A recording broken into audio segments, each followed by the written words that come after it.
It's hard to believe that over 25 years have passed since the tragic death of John F. Kennedy Jr.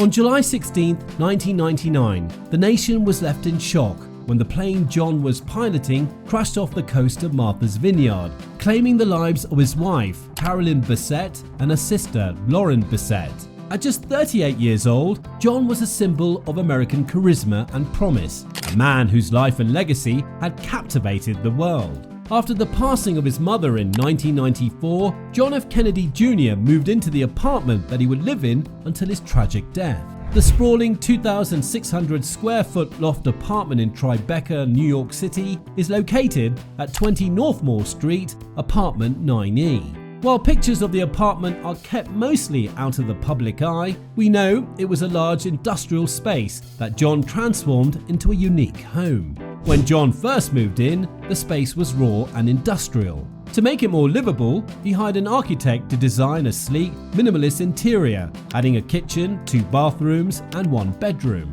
According to Carol Ratzie's will, John spent a fortune renovating it, yet the place still resembled what some might call the ultimate bachelor pad.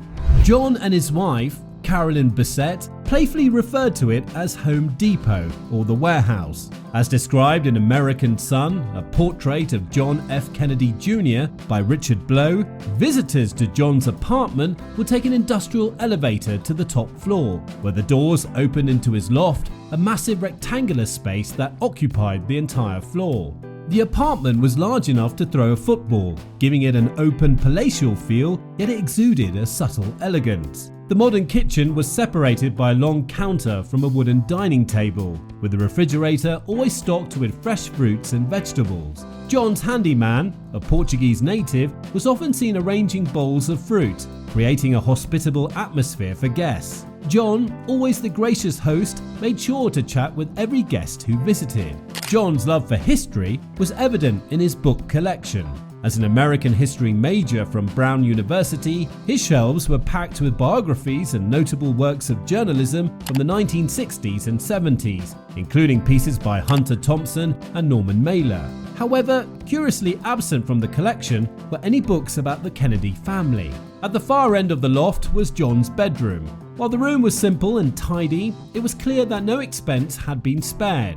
Like the rest of the apartment, the bedroom was free from any overt Kennedy memorabilia and reflected the life of an affluent young man with exceptional taste that was often understated. John's apartment seemed intentionally void of anything that would reveal his famous lineage. There were no plaques, trophies, or photographs to suggest that the occupant was a member of America's most iconic political dynasty. It was just John, living as privately as he could despite being in the public eye. In 1990, John met Carolyn Bessette, a stylist for celebrities at Calvin Klein in Manhattan. Although Carolyn initially downplayed her connection to John, their brief romance eventually blossomed into a serious relationship. The couple dated on and off until their marriage in 1996. After their wedding, John and Carolyn hoped that the media frenzy surrounding them would simmer. Unfortunately, it only intensified. Daily, there would be multiple photographers outside their Tribeca apartment just waiting to capture them trying to live their daily lives. John once asked Carolyn, "Let's go downstairs, take a few pictures, and maybe they'll leave us alone." Reluctantly, Carolyn agreed. The strategy worked for a while, but the paparazzi's obsession with the couple only grew stronger as time went on, with Carolyn becoming more and more reclusive. As the paparazzi pressure increased, Carolyn's unease with public life deepened. She became more withdrawn, rarely leaving the apartment. The death of Princess Diana in 1997 further intensified her fears, as Carolyn recognized the dangerous parallels between their situations. John and Carolyn struggled to navigate this new reality, with Carolyn becoming less willing to leave the safety of their home.